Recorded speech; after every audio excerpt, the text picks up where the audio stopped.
What's going on, NBA fanatics? This is your friendly neighborhood Memphis Grizzly homer, Memphis X, and I talk hoops.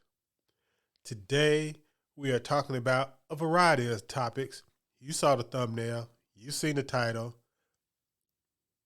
But first, every hero needs their theme music.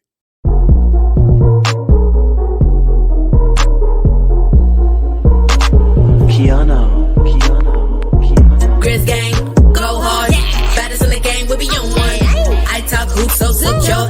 All up on the court, but we gon' score. Memphis bringing heat straight from Tennessee.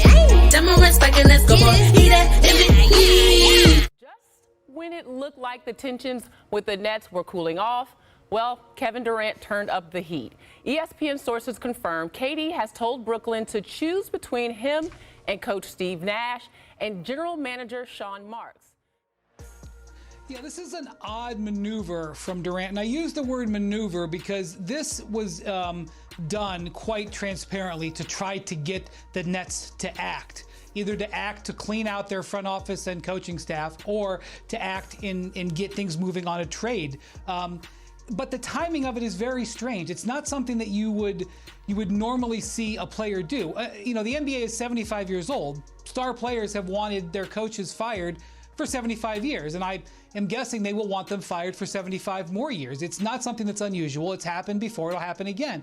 But for him to not bring this up at the end of the season, to not bring this up when he asked for the trade on June 30th, to bring it up now, it's an unusual move, and it's frankly relatively easy for the Nets to say no to it, as Joe cited. Now, after seeing the Brooklyn Nets in Memphis this week and listening to Chris Vernon and Kevin O'Connor on the mismatch, I wanted to circle back around to the big news of the offseason, which was Kevin Durant's trade proposal and Kevin Durant's demands for the Brooklyn Nets to fire Sean Marks and Steve Nash, and how the media made it seem like his demand was unreasonable. But just a week into the season, what is Chris Vernon saying about the roster that Sean Marks have assembled and the game planning of Steve Nash after watching them in Memphis? Because that team has absolutely no chance of playing good defense. It just doesn't, Kevin. They don't have the personnel. Even when they bring up their bench, it's like Yuta Watanabe, it's Patty Mills, it's Joe Harris, it's Day'Ron Sharpe. Day'Ron Sharpe is supposed to be like one of your big guys. Steven Adams drove past him and dunked. Brandon Clark just jumped over him and dunked on his head. They have absolutely no rim protection. Claxton does not provide the requisite rim protection, and they don't have guards that can stay in front of anybody. I talked about how I had a level of discontent with watching Nash as a coach simply because watching these teams all of the time, I can see how they interact with each other, but more importantly, you see these teams and what their game plan is going in. Now, I'll juxtapose it. Over the weekend, the Grizzlies they were on the second half of a back-to-back, 3 and 4 days. All the reasons why you might drop a game schedule-wise. But it's not fair to just draw that for why they got destroyed by Dallas. Dallas has their number, and every time I watch them play Dallas, it's like Dallas makes them play left-handed. That's what they say in football, right? You want to make somebody do what they don't want to do. And I watched Brooklyn play Pelicans at the beginning of the season. I didn't see the Toronto game, which is their one win. And then I watched them play Memphis last night, and I'm watching the game going, what exactly was the goal here? Like, what was your scout in terms of, here's what we want to take away? Like, you want to take away the 3-point line? So now all of a sudden if they score 120 in the paint, then so be it. Do you want to take away the paint? And so now they got to knock down a bunch of jump shots. They took away literally nothing. Nothing. They can't take away anything at any level. And they don't have the defensive personnel on the team. They don't have rim protection. And Kevin Durant and Kyrie Irving scored 74 points on 71% true shooting percentage. Absurd night. And they lost. They lost. I mean, I don't know what more you can ask of those guys who are absolutely brilliant offensively. The NBA media made it seem like since Kevin Durant and Kyrie Irving had basically picked out the coach, Steve Nash, that it was unreasonable after 2 years to want him fired. But any NBA fan knows, and anybody in the NBA media knows, that coaches get fired all the time. Coaches that are hired and brought in specifically by the GM are fired all the time in a year, 2 years, 3 years. If they show that they are incompetent, they are fired. For the Nets to rally around Steve Nash when everybody knew he did not know what he was doing. Everybody knew that he was failing as a head coach and wasting and squandering talent was very, very suspect to me. It was all off season, but the media guys always try to protect the front office folks and run game about the players. Now, even Sean Marks, this team has had a defensive deficit for 3 years. The entire time Kevin Durant has been there, they have had a defensive deficit. And yes, you can blame Kevin Durant and Kyrie Irving for letting Jared Allen go. But it still is incumbent upon the GM to shore up any deficiencies in the roster. And it should not take more than 2 off seasons to bring in a rim protector for your team.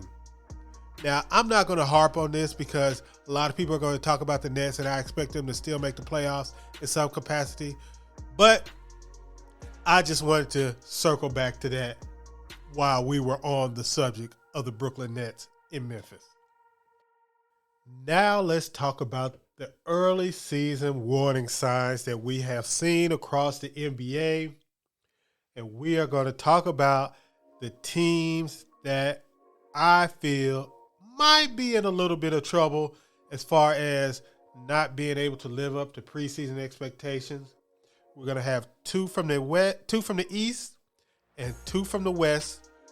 And we are just going to focus on, it's a couple more teams that I might be a little bit concerned about, but I'm going to give them another week or 2 to get their stuff together. The first team we're going to talk about is the one that everybody's talking about, the Philadelphia 76ers. Now, it turns out that the Philadelphia 76ers have had a slow start to the season, to say nonetheless. The 76ers are now currently 1-3. I do believe, 1-3. They are having to have a lot of murmurs about Doc Rivers getting fired.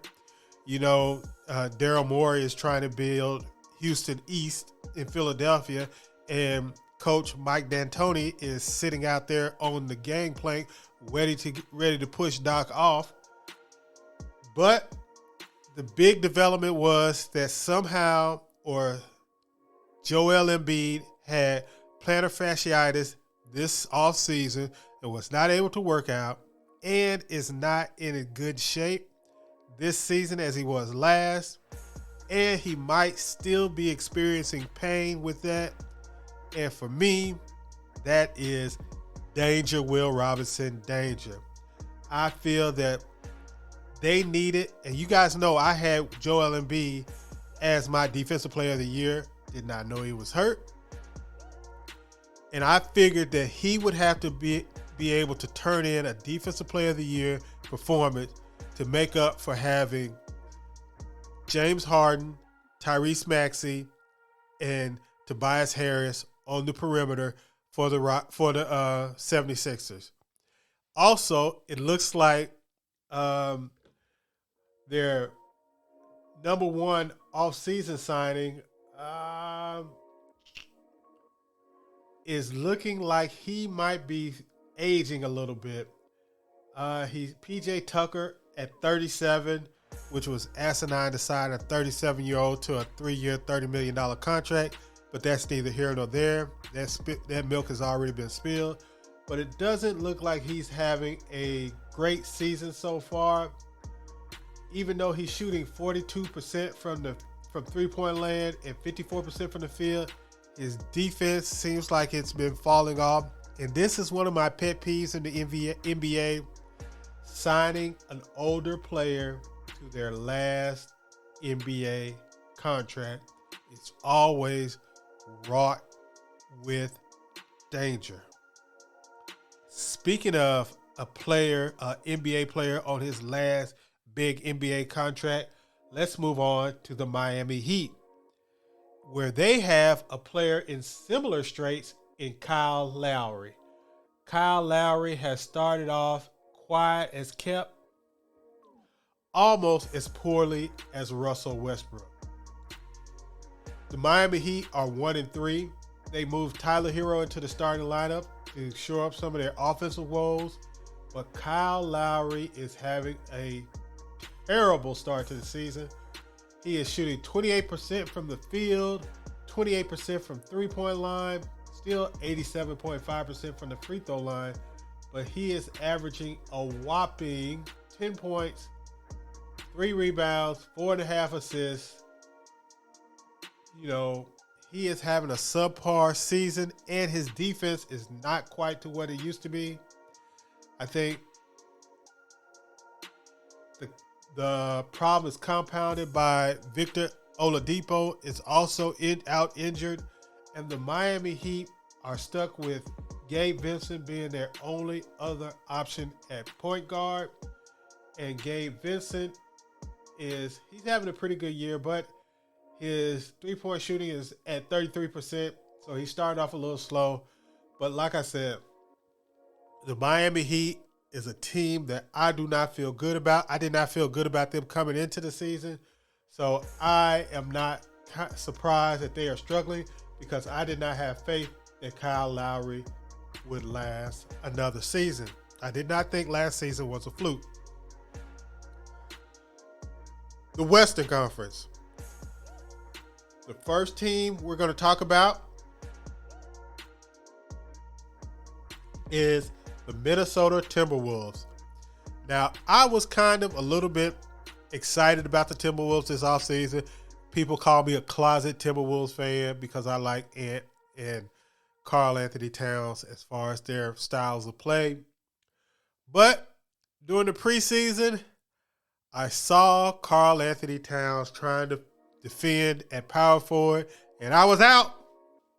I felt like George Costanza. I was out. I was out. I was done. There was no way I felt that was sustainable.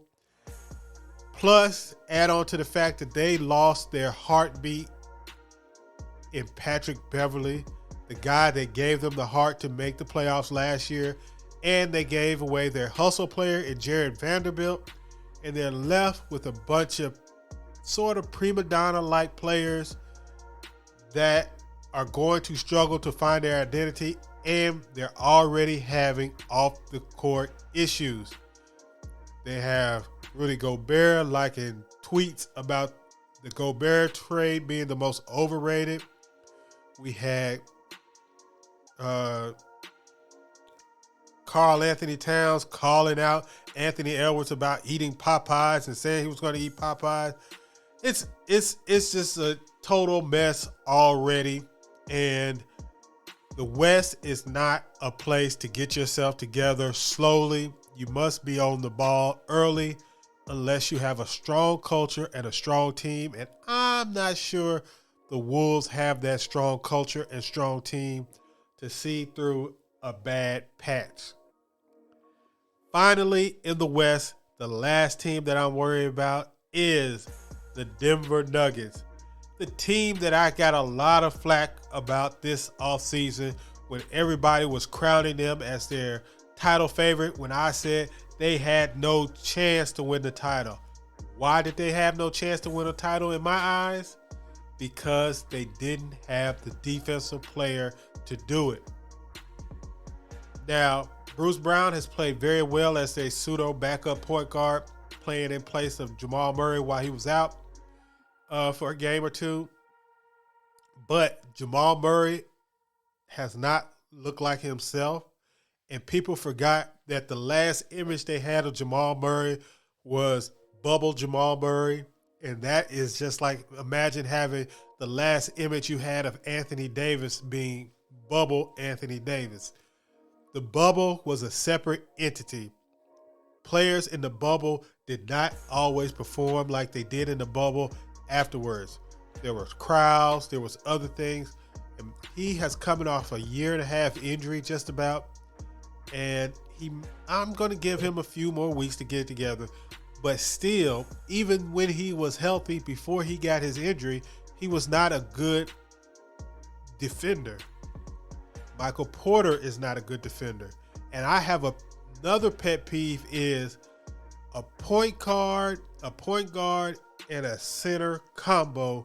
One of them has to be a good defender. One of them has to be an excellent defender. Matter of fact, it is, especially when you get to the point where you're going into closing lineups, you have to have a way to close with one of your primary, your point of attack guy or your rim protector being a good defender. If you don't, teams are going to take advantage of you because they're going to be able to do all kinds of things with their offense that is going to give you trouble in the playoffs.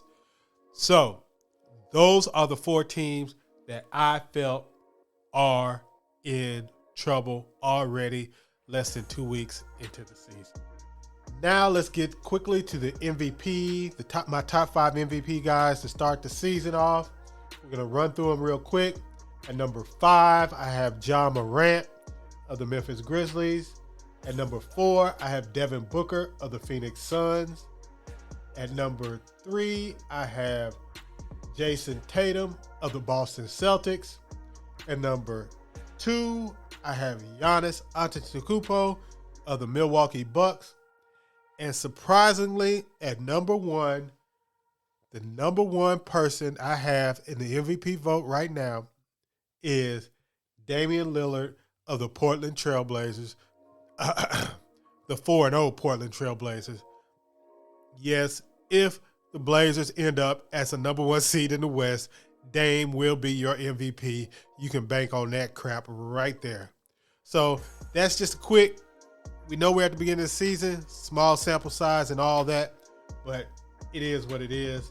Dame has played good, and it's great to see him playing well this season after having a rough season last year due to injury. Now, as far as this road trip we got coming up, we got 4 games that we are going to have on the road trip. We're going to be at Sacramento, at Utah on Saturday, again at Utah on Monday, and then at Portland on Wednesday. Could be worse. We could be doing a Utah-Denver roadie, and we're not.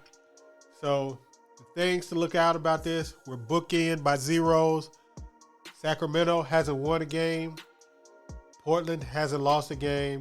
Utah, I believe, is 3-1. Utah, I believe Utah on the 29th will be coming off a back-to-back. They play that Friday. So we will have the rest advantage, and we need to take advantage of that. But Sacramento has been off for since Sunday, I believe. They're going to have 4 days off to prepare for the Grizzlies, to game plan for the Grizzlies. They're 0-3. They desperately need a win. Mike Brown is a good defensive coach. They are going to throw the kitchen sink at the Grizzlies. The Grizzlies are going to have to be ready and prepared. And thankfully, we have had a little rest also. And it's going to be an interesting game. I suspect that this will be the game that they decide to put Keegan Murray in the starting lineup, since he's one of their top 3 players. I think they're going to start him against us. And I see this 4-game road trip. My prediction is 2-2 with a loss at Sacramento, wins against Utah, both games, and a loss to end it at Portland. in the road trip. We come back home 5-3.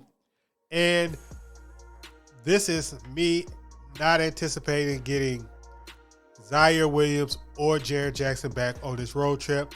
If we get one of them, if we get Zaire Williams back, I don't expect Jaren at all. He's not coming back till November sometime, later in November.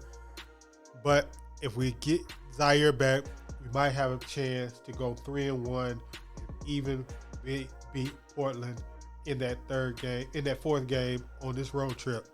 Should be fun. Team should be building camaraderie. This is going to make us have 6 road games to 2 home games. It is what it is. 2 middle fingers up to you, Adam Silver, and the schedule makers for this schedule at the beginning of the season. But it should make us a better team down the road. Let me know what you think of my teams in trouble, MVP front runners, and the road schedule. Also, do you think Kevin Durant was right about needing to fire Steve Nash and Sean Marks in Brooklyn? Let me know what you think in the comment section. I will check you guys out on the next video. Peace.